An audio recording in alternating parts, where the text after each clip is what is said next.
तुम देना साथ मेरा में आ गया है बहुत ही धमाकेदार ट्विस्ट, जहां पर अपराजिता वो रोकने वाली है अपनी मां को रक्षित को थप्पड़ मारने से। जी हां, यहां पर अब सीरियल बहुत ही धमाकेदार चल रहा है। आपको पता ही होगा कि एक तरफ जहां अपराजिता ने घर छोड़ दिया है अपनी मां के कहने पर, क्योंकि उसकी मां ने जिद पकड़ ली थी। वो कह रही थी या तो अब इस घर में ये रहेगी या फिर मैं, जिसके बाद अपराजिता वो अपनी मां को तो दुखी नहीं देख सकती। वो फैसला करती है कि अब वो घर में नहीं रहेगी। तभी वो घर से निकल जाती है अपना बैग पैक करके। वो पीछे मुड़कर देखती भी है कि शायद उसकी माँ उसे रोक लेगी, लेकिन वो नहीं रोकती और अपराजिता चली जाती है। वहीं पर रक्षित भी पहुंचा होगा। रक्षित के साथ वो पहुंच जाएगी अब ऑफिस, जहां जाने के बाद दोनों अब जैम केक कट करते नजर आएंगे और उसके बाद यहाँ पार्टी में जाएंगे। इसके बाद सब कुछ जब अच्छे से हो जाएगा तो यहाँ पर अब अपराजिता को वापस छोड़ने के लिए आ रहा होगा रक्षित, और उसी दौरान यहाँ पर जो अपराजिता की फैमिली होती है वो भी उसकी दोस्त के घर पहुंची होती है देखने के लिए कि अपराजिता वहाँ है या नहीं। जिसके बाद अब जैसे ही वो लोग वहाँ होते हैं, पूछताछ कर रहे होते हैं, तभी वहाँ पर अब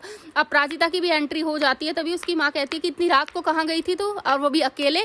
तभी यहाँ पर अब पीछे से रक्षित आ जाता है और वो कहता है कि मेरे साथ थी, मेरा आज बर्थडे है ना, तो आज इसीलिए ये मेरे साथ थी मेरी पार्टी में।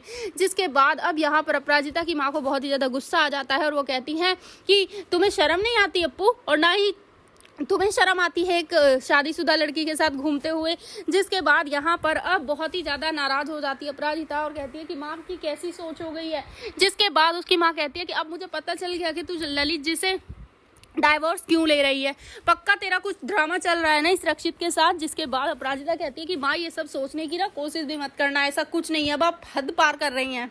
जिसके बाद अपराजिता वहां से गुस्से में चली जाएगी, ये कहकर कि मैं उस घर में तब तक नहीं वापस जाऊंगी जब तक माँ जिद नहीं छोड़ देती मुझे ललित के घर भेजने की। जिसके बाद यहाँ पर अब जो अपराजिता की माँ होती है वो कहती है कि तुझे जाना तो उसी घर में पड़ेगा, फिर चाहे मुझे कुछ भी क्यों ना करना पड़े। तो अब देखना इंटरेस्टिंग है कि आखिर अब किस तरीके से ब्लैकमेल करने वाली है अपराजिता की माँ उसको। आपको क्या लगता है? अपने एक्साइटेड एनुअल ट्विस्ट के लिए हमें कमेंट जरूर करें। ऐसे ही खबरों से जुड़े रहने के लिए आप हमारे चैनल को जरूर सब्सक्राइब कर लें।